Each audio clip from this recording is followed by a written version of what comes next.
Sponsor Daisy Cooper.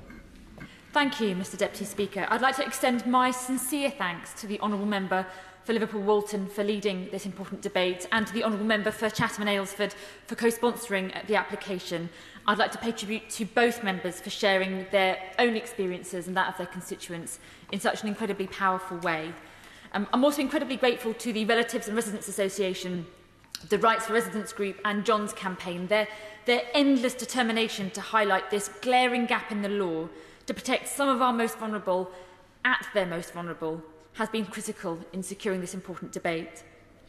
I have to say that unlike the two honourable members who have spoken already, and many from the campaign group, some of whom are here today, I have not been personally impacted by this matter, but many of my constituents have. And there have been too many examples of families being separated from their loved ones, as I say, often when they were at their most vulnerable. Each and every story has been absolutely heartbreaking, and I would like to share just two of them today. The first is that of Steph. Almost 2 years ago, in November 2020, during a debate in Westminster Hall secured by the Honourable Member for Beaconsfield, I was able to tell colleagues about my constituent Steph from St Albans. Steph's mum had dementia and had been living in a care home since December 2018 after it had become impossible for Steph's dad and sister to look after her at home. Steph's mum was visited every single day, either by Steph, Steph's dad or one of her 4 siblings, until the pandemic hit in early 2020. Before then, they were able to lovingly hold her hand, comb her hair, remember stories together, and reminisce about the past. But this wasn't just visiting. Steph and her family were providing essential care. Contact and reassurance from loved ones is so incredibly important to all of us, but it's especially critical for people with dementia. Family members know their loved ones best. They can identify the very subtle changes in their physical and mental health far more quickly. Often residents feel far more comfortable opening up and sharing their concerns with close family, much more comfortable than they might do with a care worker. And that's even more true when they don't always understand what's happening to them, as well as you or I might. But suddenly Steph and her family were separated from their mum, and for more than a year, contact was limited. Initially, it was limited to phone calls or sometimes video calls, and in the latter half of the year, this was relaxed a little, but only then they were still only allowed to visit outdoors under a garden building. Unsurprisingly, like so many others in this awful situation, Steph's mum simply just couldn't understand what was happening. When being presented with an iPad for video calling, she thought she was watching a television programme. Yeah. She simply couldn't understand that she could interact with it, and she found the ordeal incredibly confusing. Fences, window visits, plastic screens as barriers, none of these worked for people who were living with dementia either. They became incredibly frustrated because they just couldn't hear what was being said.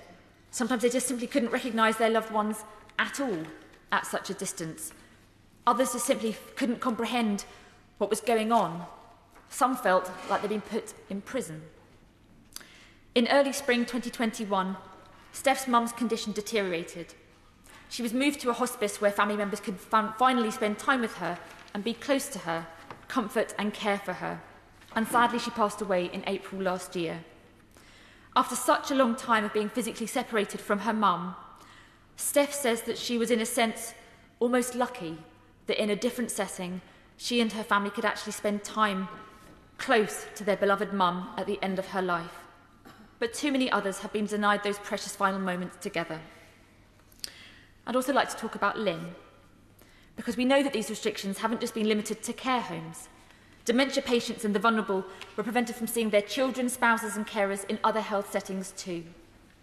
Now, Lynn is a constituent and a friend, and she discovered this whole experience at Christmas time last year. Lynn's husband, Andy, also has dementia. Until December 2021, Lynn had been looking after Andy at home with the help of regular professional carers. In a devastating blow on Christmas Day, Andy's condition suddenly deteriorated. He had to be admitted to our local A&E department and was transferred to an acute admissions ward whilst a bed in a suitable ward could be found. While other wards were now accepting visitors, because this was supposed to be a temporary unit, Lynn couldn't see Andy at all. The rules were the rules, and there were no exceptions for those like Andy who needed familiar reassurance and help to communicate their needs.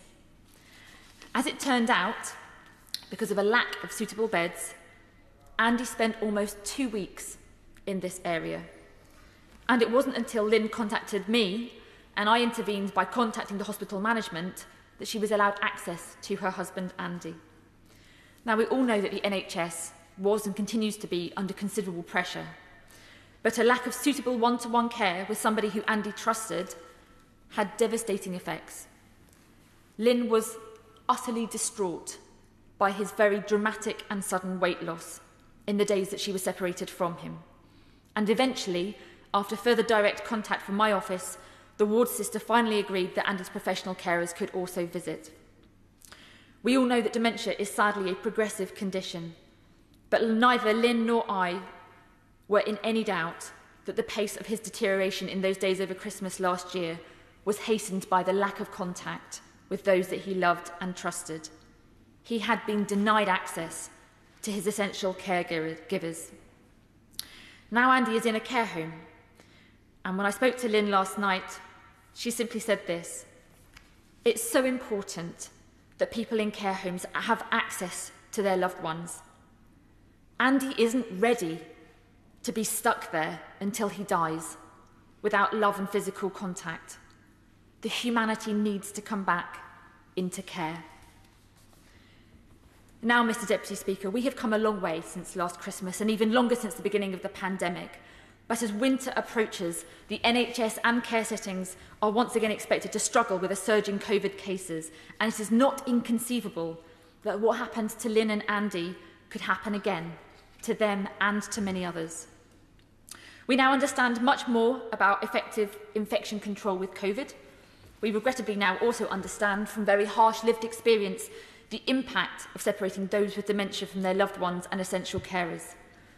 Guidance exists so that safe visiting can be facilitated by care home operators, but as we've already heard, the overwhelming response from relatives across the country shows that this just isn't being implemented in a consistent or fair way. As it stands, care homes are continuing to apply rules that are far in excess of the measures recommended by the Department for Health and Social Care guidance. Reportedly, more than 10% of care homes didn't permit any visitors at all during COVID outbreaks between April and September this year. 20% of care homes confined residents to their rooms for up to 28 days during an outbreak, and almost half of homes reportedly have some form of visiting restrictions in place, even when there may be no outbreak at all. Now, about the CQC. As it stands, there is absolutely nothing relatives feel empowered to be able to do about these wildly varying rules put in place by the homes they have entrusted their loved ones to. In advance of this debate, the Care Quality Commission got in touch with members of this House to set out what they think they can do about this scandal. Now, the CQC agrees that it is absolutely vital that people are able to spend time with the people they love. They tell us that where they become aware of guidance, that they will take action. But, and this is the critical point, Mr. Deputy Speaker, the CQC do not have the powers to require care homes to report to them any visiting restrictions that the homes put in place. Now, I am very grateful to the Chamber Engagement Team for conducting research in advance of the debate today. As honourable members have said before, 363 people just in the last few days have responded to that survey. And that survey shows that more than 70% of relatives who had concerns about their loved ones had concerns about their loved ones in care homes had not contacted the CQC to make a report. Now, those who did contact the CQC reported mixed success. Some told us that things did improve, but the vast majority say that there was either no improvement, or that the CQC wasn't interested, or simply didn't respond. And this is the crux of it. One person who responded to that survey, a woman called Joanne, says, "Because I spoke to the CQC, we were threatened with eviction from the home." And this is what so many of my constituents tell me. They fear making a report to the CQC because there are no legal protections for visiting their family members, They are terrified of being labelled as a troublemaker, or from being stopped from visiting their loved ones altogether, or from their loved ones being evicted. There is a huge power imbalance which cannot be right. Members of this House met with the relatives campaign groups in Parliament in March of this year, as other members highlighted earlier. We heard the heartbreaking testimony from families and service users about the effect that these restrictions had had. Every single person agreed that the guidance simply wasn't working. Everybody agreed that enough was enough. And everybody agreed that we needed protections in law.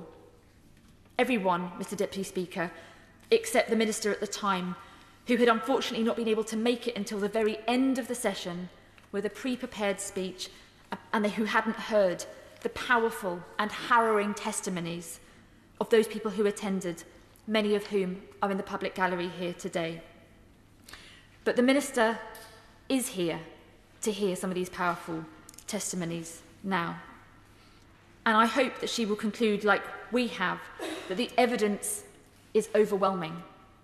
We absolutely must put an end to this scandal. We have to be able to say, never again. As other members have said, there is cross-party support for this. We will work with the government to put this into law. Surely the time has come to create a new legal right to maintain contact. Thank you.